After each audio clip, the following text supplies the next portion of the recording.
Bismillahirrahmanirrahim. Assalamualaikum warahmatullahi wabarakatuh. Alhamdulillahirabbil alamin wa bihi nasta'inu ala umurid dunya waddin wa ala alihi wa sahbihi ajma'in. Allahumma shalli ala sayyidina Muhammad wa ala alihi wa sahbihi ajma'in. Amma ba'd. Ikhwati fillah, rahimakumullah. Insyaallah pada hari ini Ananda Zaid Kaidu Rabbani kelas 11 IPA SMA IT Al-Fitian School Aceh akan mentasmi'kan hafalannya satu juz, yaitu juz 1 surat Al-Baqarah. Kepada Ananda Zaid Kaidu Rabbani kami persilahkan dengan segala hormat.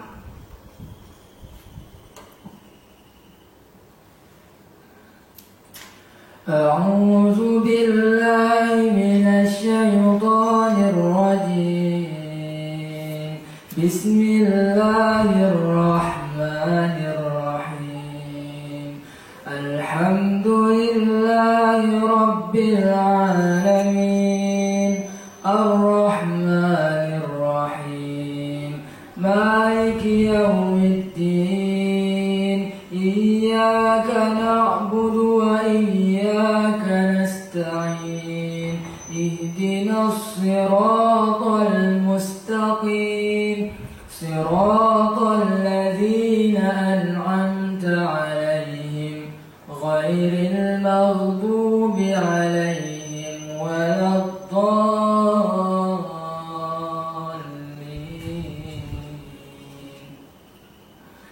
Bismillahirrahmanirrahim. Alif Lam Mim. Dzalikal kitabu la raiba fihi hudan lil muttaqin alladzina yu'minuna bil ghaibi wa yuqimuna as-salata wa mimma razaqnahum yunfiqun walladzina yu'minuna bima unzila ilayka wa ma unzila min qablik wa bil akhirati hum yuqinun ulaika ala hudan min rabbihim wa ulaika humul muflihun. Innal ladzina kafaru sawa'un 'alaihim a anzartahum am lam tunzirhum la yu'minun. Khatamallahu 'ala qulubihim wa 'ala sam'ihim wa 'ala absarihim ghishawatun wa lahum 'adzabun 'adzim. Wa minan nasi man yaqulu amanna billahi wa bil yawmil akhir wa ma hum bimu'minin. Yukhadi'una Allaha walladzina amanu wa ma yakhda'una illa anfusahum wa ma yash'urun. Fi qulubihim maradun fazadahumullahu maradan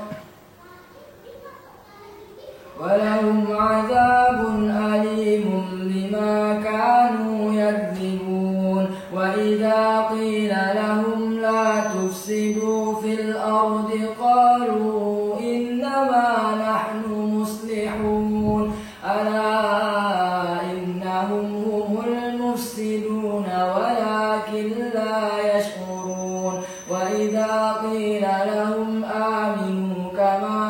amanan nasu qalu anu'minu kama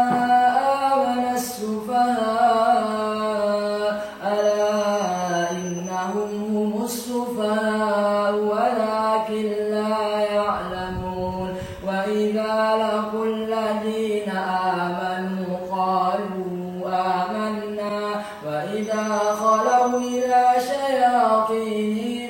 قالوا إنا معكم إنما نحن مستهزئون الله يستهزئ بهم ويمدهم في طغيانهم يعمهون أولئك الذين اشتروا الضلالة بالهدى فما ربحت تجارتهم وما كانوا مهتدين مثلهم كمثل الذي استوقد نارا فلما أضاءت ما حوله ذهب الله بنورهم وتركهم في ظلمات لا يبصرون صم بكم عمي فهم لا يرجعون أو كصيب من السماء فيه ظلمات ورعد وبرق يجعلون أصابعهم في آذانهم من الصواعق حذر الموت والله محيط بالكافرين يكاد البرق يخطف أبصارهم كلما أضاء لهم مشوا فيه وإذا أظلم عليهم قاموا ولو شاء الله لذهب بسمعهم وأبصارهم إن الله على كل شيء قدير يا أيها الناس اعبدوا ربكم الذي خلقكم والذين من قبلكم لعلكم تتقون الذي جعل لكم الأرض فراشا والسماء بناء وأنزل من السماء ماء فأخرج به من الثمرات رزقا لكم فلا تجعلوا لله أندادا وأنتم تعلمون وإن كنتم في ريب مما نزلنا على عبدنا فأتوا بسورة من مثله وادعوا شهداءكم من دون الله إن كنتم صادقين فإن لم تفعلوا ولن تفعلوا فاتقوا النار التي وقودها الناس والحجارة أعدت للكافرين وبشر الذين آمنوا وعملوا الصالحات أن لهم جنات تجري من تحتها الأنهار كلما رزقوا منها من ثمرة رزقا قالوا هذا الذي رزقنا من قبل وأتوا به متشابها ولهم فيها أزواج مطهرة وهم فيها خالدون إن الله لا يستحيي أن يضرب مثلا ما بعوضة فما فوقها فأما الذين آمنوا فيعلمون أنه الحق من ربهم وأما الذين كفروا فيقولون ماذا أراد الله بهذا مثلا يضل به كثيرا ويهدي به كثيرا وما يضل به إلا الفاسقون أو قل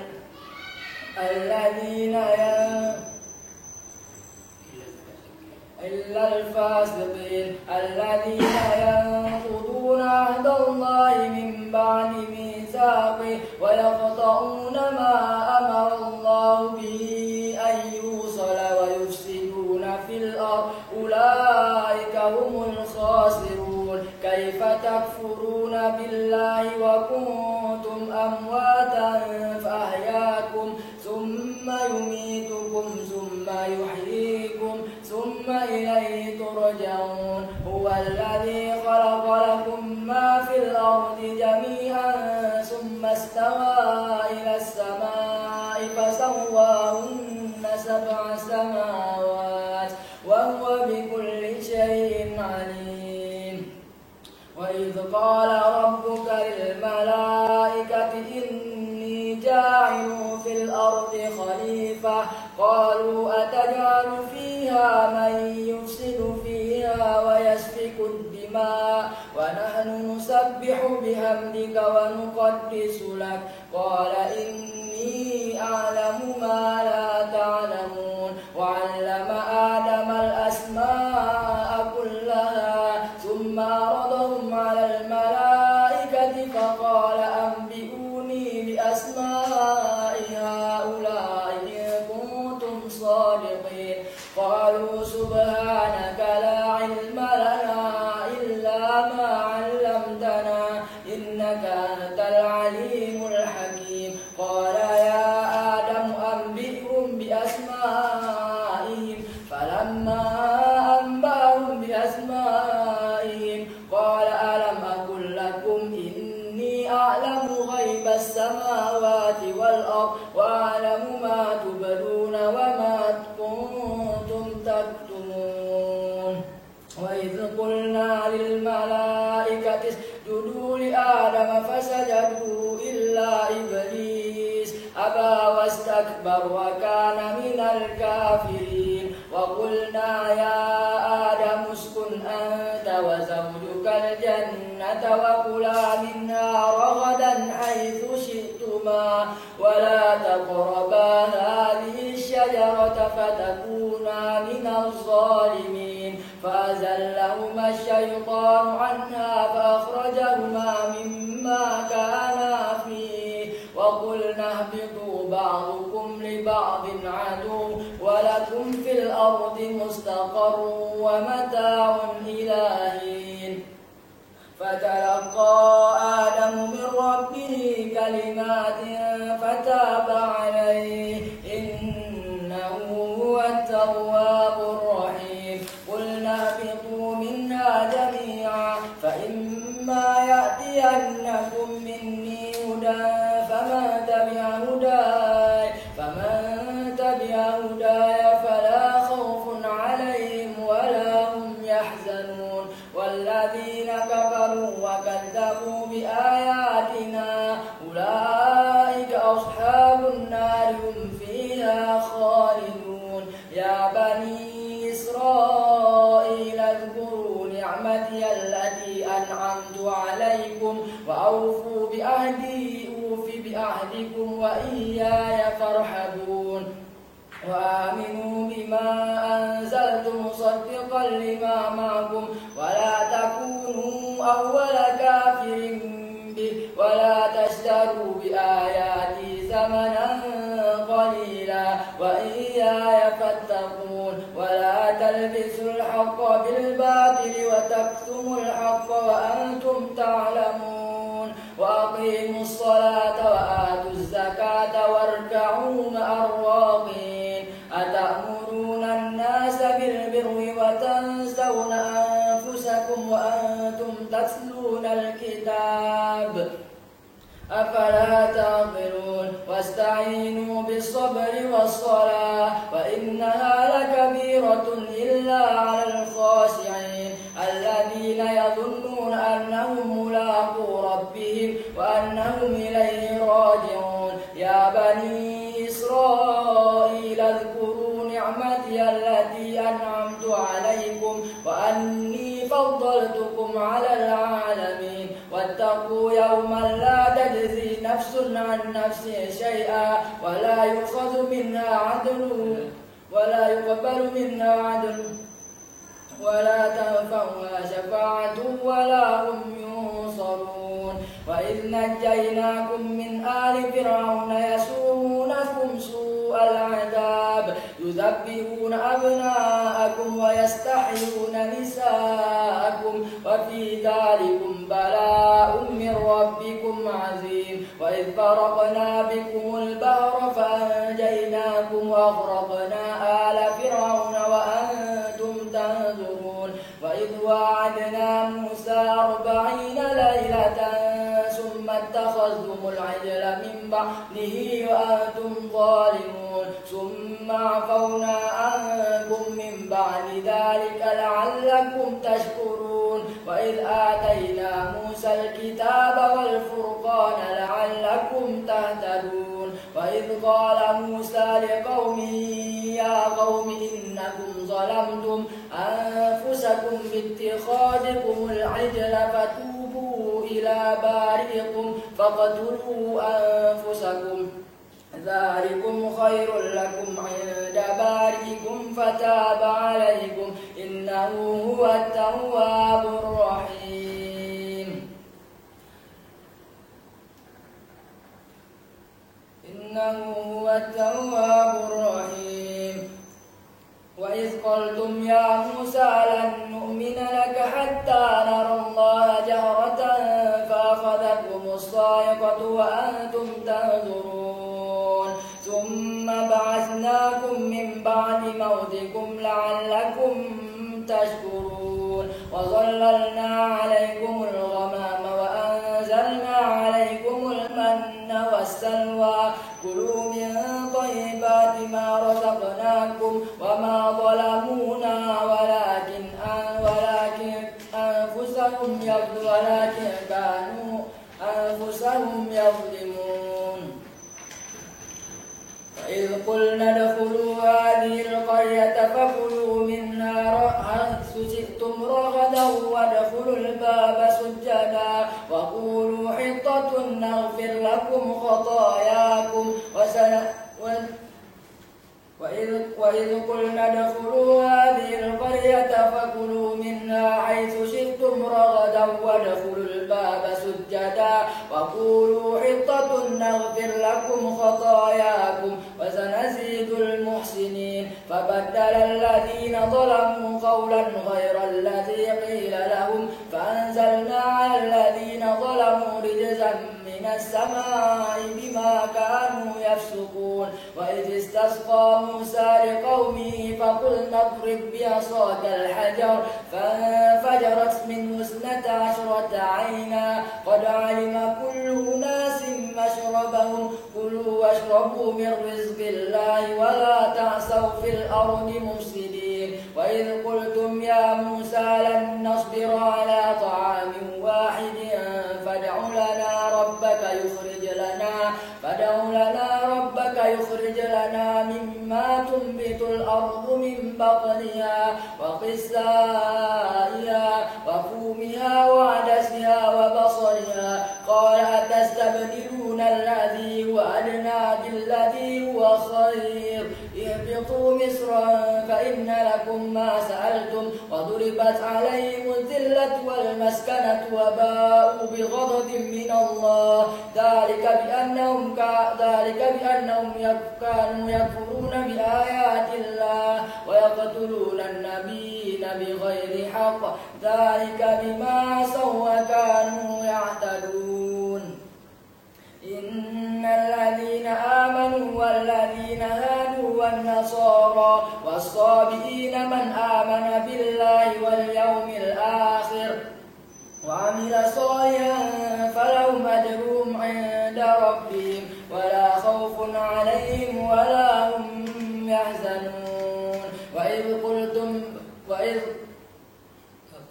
وإذ أخذنا ميثاقكم ورفعنا فوقكم الطور خذوا ما آتيناكم بقوة واذكروا ما فيه لعلكم تتقون. ثم توليتم من بعد ذلك فلولا فضل الله عليكم ورحمته لكنتم من الخاسرين. ولقد علمتم الذين اعتدوا منكم في السبت فقلنا لهم كونوا قردة خاسرين فجعلناها نكالا لما بين يديها وما خلفها وموعظة للمتقين. وإذ قال موسى لقومه إن الله يأمركم أن تذبحوا بقرة قالوا أتتخذنا هزوا قال أعوذ بالله أن أكون من الجاهلين. قالوا ادع لنا ربك يبين لنا ما هي قال إنه يقول إنها بقرة لا فارض ولا بكر أوان بين ذلك فافعلوا ما تؤمرون. قالوا ادع يبين لنا ما لونها قال إنه يقول إنها بقرة صفراء فاكهة لونها تسر الناظرين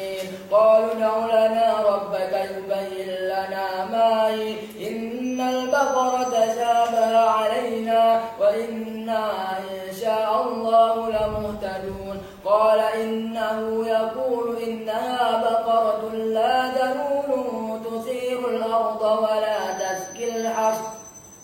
مسلمة لا شية فيها قالوا الآن جئت بالحق فذبحوها وما كادوا يفعلون وإذ قتلتم نفسا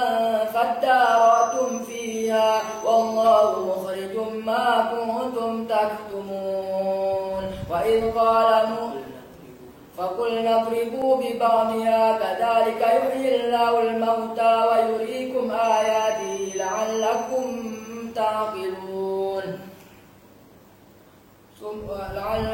تعقلون وإذ قال موسى ثم قست قلوبكم من بعد ذلك فهي كالحجارة أو أشد قسوة وإن من الحجارة لما يتفجر منه الأنهار وإن منها لما يهبط من خشية الله وإن منها لما يشقق فيخرج منه الماء وإن منها لما يهبط من خشية الله وما الله بغافل عما تعملون أفتطمعون أن يؤمنوا لكم وقد كان فريق منهم يسمعون كلام الله ثم يحرفونه من بعد ما قالوا وهم يعلمون وإذا لقوا الذين آمنوا قالوا آمنا وإذا خلا بعضهم إلى بعض قالوا أتحدثونهم بما فتح الله عليكم ليحاجوكم به عند ربكم أفلا تعقلون أولا يعلمون أن الله يعلم ما يسرون وما يعلنون ومنهم أميون لا يعلمون الكتاب إلا أماني وإنهم إلا يظنون فويل للذين يكتبون الكتاب بأيديهم ثم يقولون هذا من عند الله ليشتروا به ثمنا قليلا فويل لهم مما كتبت أيديهم وويل لهم مما يكسبون وقالوا لن تمسنا النار إلا أياما معدودات وغرهم في دينهم ما كان قل أتخذتم عند الله عهدا فلن يخلف الله وعده أم تقولوا على الله ما لا تعلمون بلى من كسب سيئة وأحاطت به خطيئته فأولئك أصحاب النار هم فيها خالدون والذين آمنوا وعملوا الصالحات أولئك أصحاب الجنة هم فيها خالدون وإذ أخذنا ميثاق بني إسرائيل لا تعبدون إلا الله وبالوالدين إحسانا وذي القربى واليتامى والمساكين وقولوا للناس حسنا وأقيموا الصلاة وآتوا الزكاة ثم توليتم إلا قليلا منكم وأنتم معرضون وإذا أخذنا ميثاقكم لا تسفكون دماءكم ولا تخرجون أنفسكم من دياركم ثم أقررتم وأنتم تشهدون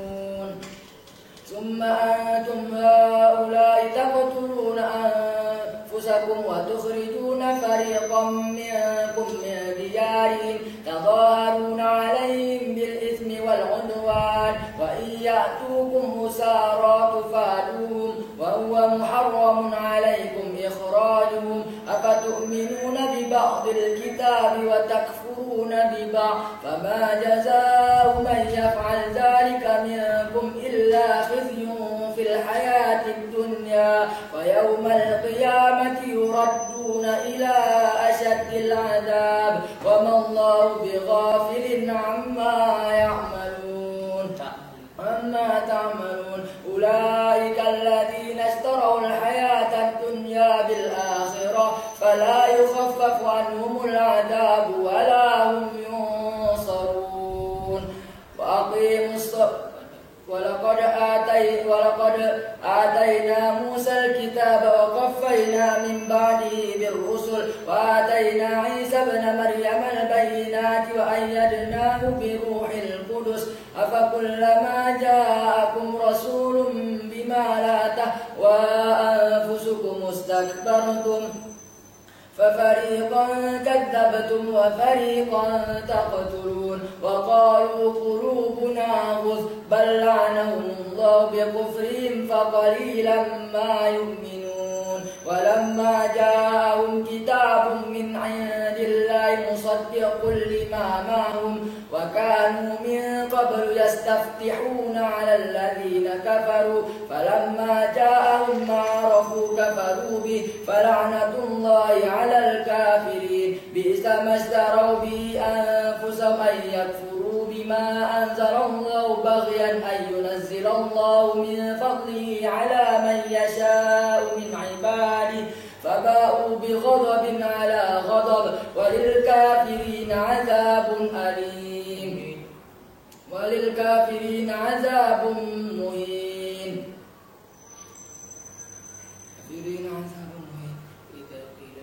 وإذا قيل لهم آمنوا بما أنزل الله قالوا نؤمن بما أنزل علينا ويكفرون بما وراءه وهو الحق مصدقا لما معهم. قل فلم تقتلون أنبياء الله من قبل إن كنتم مؤمنين. ولقد جاءكم موسى بالبينات ثم اتخذتم العجل من بعده وأنتم ظالمون. وإذا أخذنا ميثاقكم ورفعنا فوقكم الطور خذوا ما آتيناكم بقوة واسمعوا قالوا سمعنا وعصينا وأشركوا في قلوبهم العجل بكفرهم. قل بئس ما يأمركم به إيمانكم إن كنتم مؤمنين. قل إن كانت لكم الدار الآخرة عند الله خالصة من دون الناس فتمنوا الموت إن كنتم صادقين ولن يتمنوا أبدا بما قدمت أيديهم والله عليم بالمفسدين والله عليم بالظالمين. ولتجدنهم أحرص الناس على حياة ومن الذين أشركوا يود أحدهم لو يعمر 1000 سنة وما هو بمزحزحه من العذاب أن يعمر والله بصير بما يعملون. قل من كان عدوا لجبريل فإنه نزله على قلبك بإذن الله مصدقا لما بين يديه وهدى وبشرى للمؤمنين. من كان عدوا لله وملائكته ورسله وجبريل وميكال فإن الله عدو للكافرين.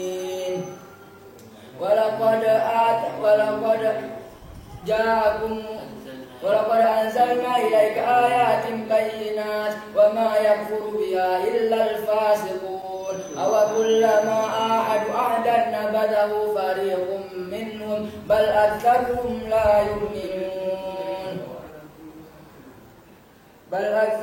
لا يؤمنون. ولما جاءهم رسول من عند الله مصدقا لما معهم نبذ فريق من الذين أوتوا الكتاب كتاب الله وراء ظهورهم كأنهم لا يعلمون.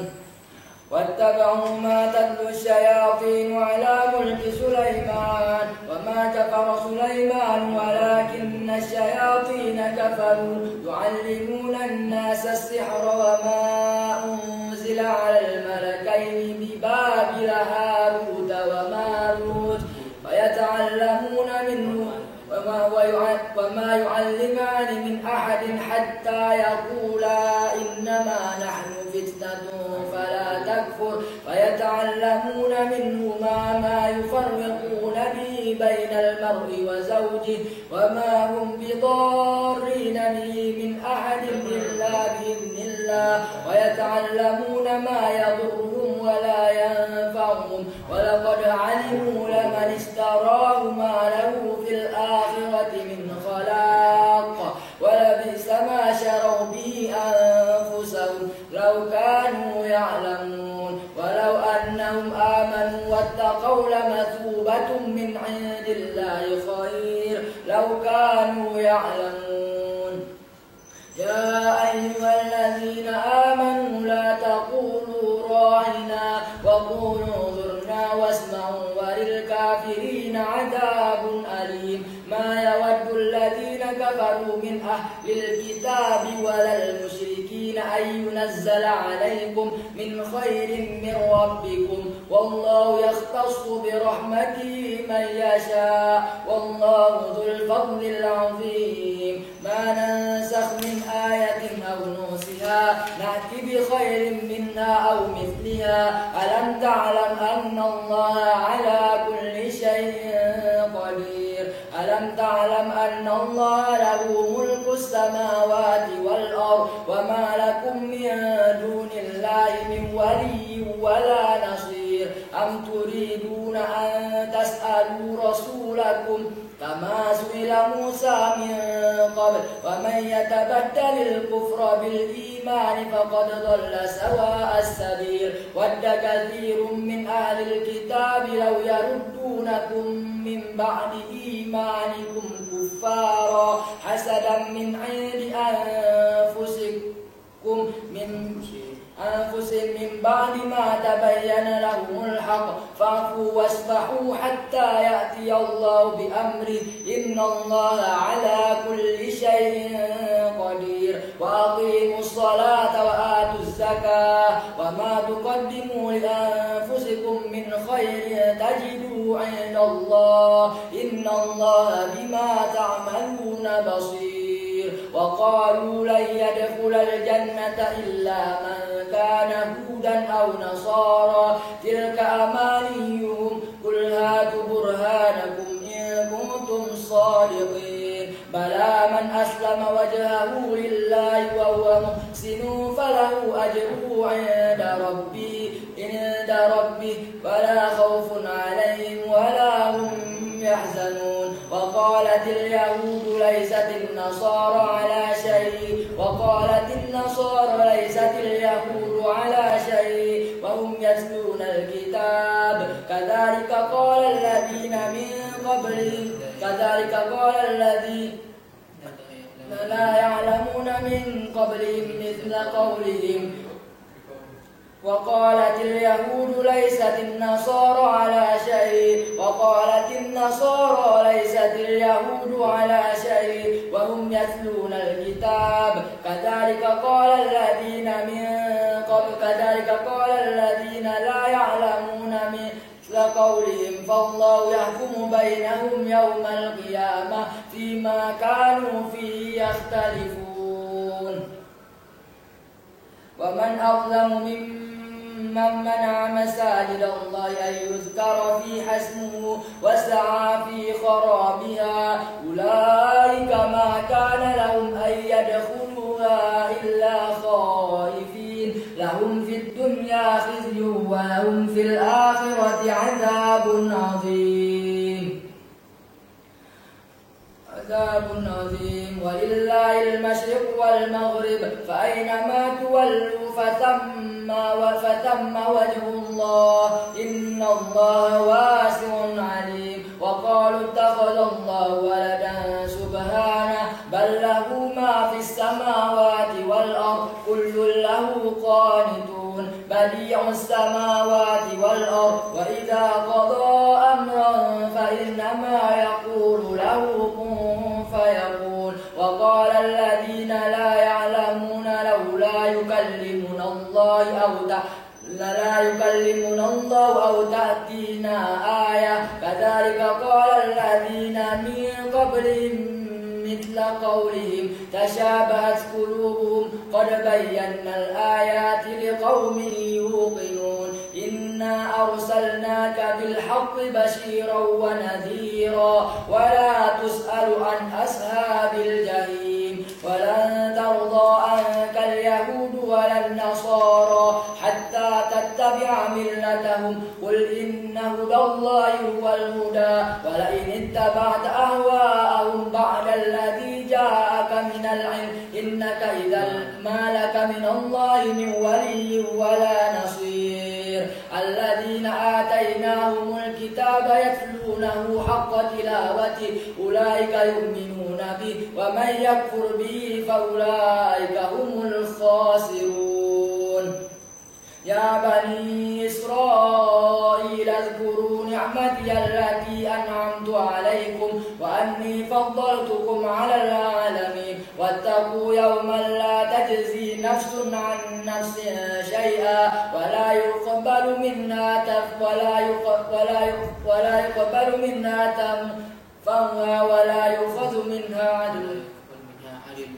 يؤخذ منها عدل ولا تنفعها شفاعة ولا هم ينصرون وإذ ابتلى إبراهيم ربه بكلمات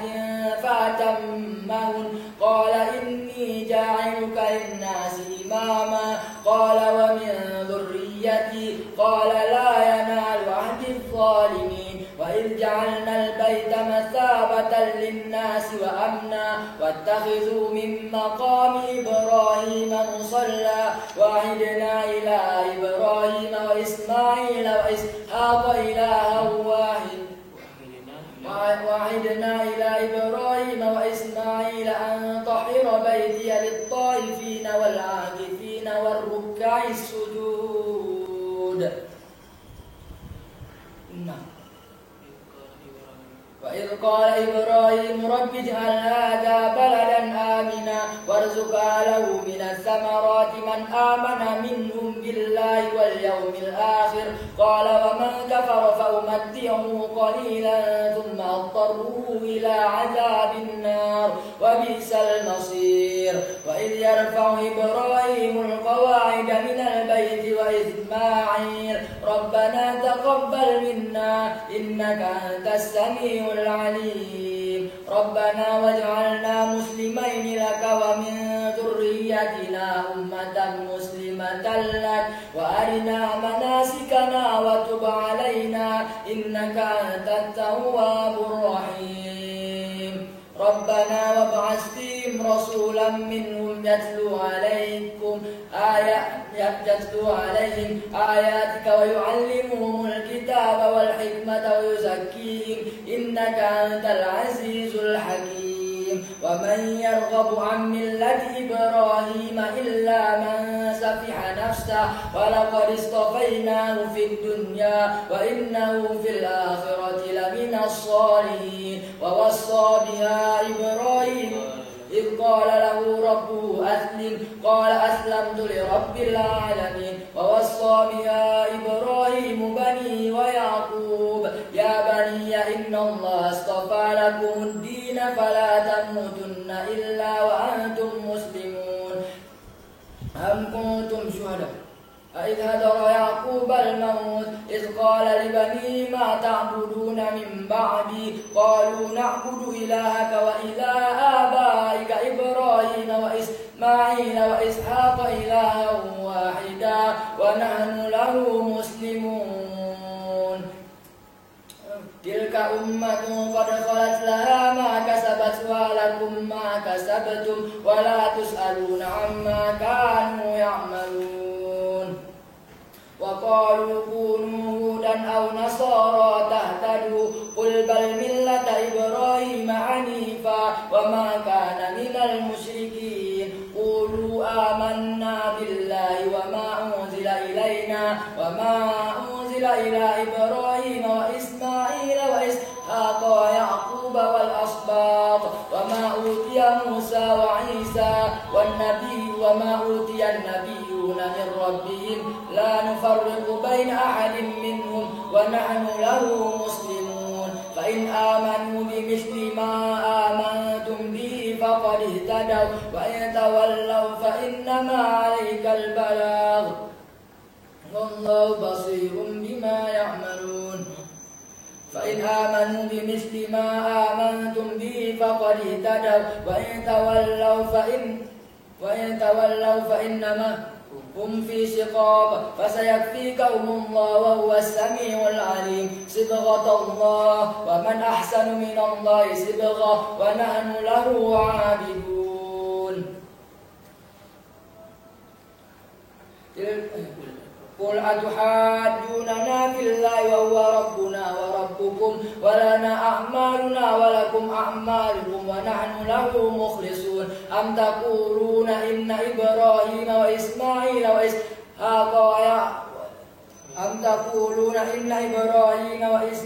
وإسحاق ويعقوب والأسباط كانوا هودا أو نصارى قل أأنتم أعلم أم الله ومن أظلم ممن كتم شهادة عنده من الله وما الله بغافل عما تعملون تلك أمة قد خلت لها ما كسبت ولكم ما كسبتم ولا تسألون عما كانوا يعملون صدق الله العظيم.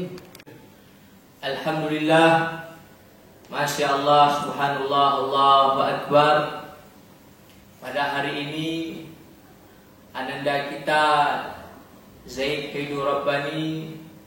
telah menyelesaikan tasmi' Al-Quran daripada Al-Quran juz 1 surat Al-Baqarah, yang mana beliau juga telah menyelesaikan hafalannya 30 juz Al-Quran,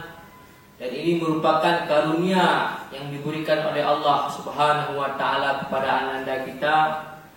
Mudah-mudahan dapat menjadikan ananda dapat teladan bagi kita semua, sehingga kita juga dapat menghafal Quran 30 juz. Jadi Ananda Zaid Haidu Rabbani, apa motivasinya sehingga bisa menyelesaikan 30 juz Al-Quran? Bismillahirrahmanirrahim. Jika ditanya motivasi, berarti yaitu motivasi terbesar saya dengan saya teringat sabda Nabi, yaitu saat barang siapa yang menghafal Quran, atau lebih disebutkannya Ahlul Quran, dapat memberi mahkota kepada kedua orang tuanya di akhirat kelak. Dan begitu pula disampaikan Ahlul Quran dapat 10 syafaat, yaitu dapat membebaskan 10 keluarganya yang telah dicap masuk neraka. Dan begitu pula kegembiraan yang dijanjikan oleh Nabi kepada Ahlul Quran. Jadi dari itu saya semangat untuk menghafal Al-Quran. Sekian, terima kasih. Jadi begitu banyak kelebihan-kelebihan orang yang menjadi Ahlul Quran, sehingga Allah Subhanahu wa Ta'ala akan menempatkan para Ahlul Quran itu di surga yang paling tertinggi, yaitu bersama para nabi, para aulia, para syuhada, para sholihin. Oleh karenanya, marilah kita sama-sama untuk bersemangat belajar membaca Al-Quran agar bacaan kita lebih baik. Belajar untuk menghafal Al-Quran, kita pelajari terjemah dan tafsirnya, dan juga belajar mengamalkan apa yang diperintahkan oleh Al-Quran, dan juga kita menyebarkan kepada saudara-saudara kita apa isi kandungan daripada Al-Quran. Mungkin hanya itu saja pada hari ini. Akhirul kalam. Assalamualaikum warahmatullahi wabarakatuh.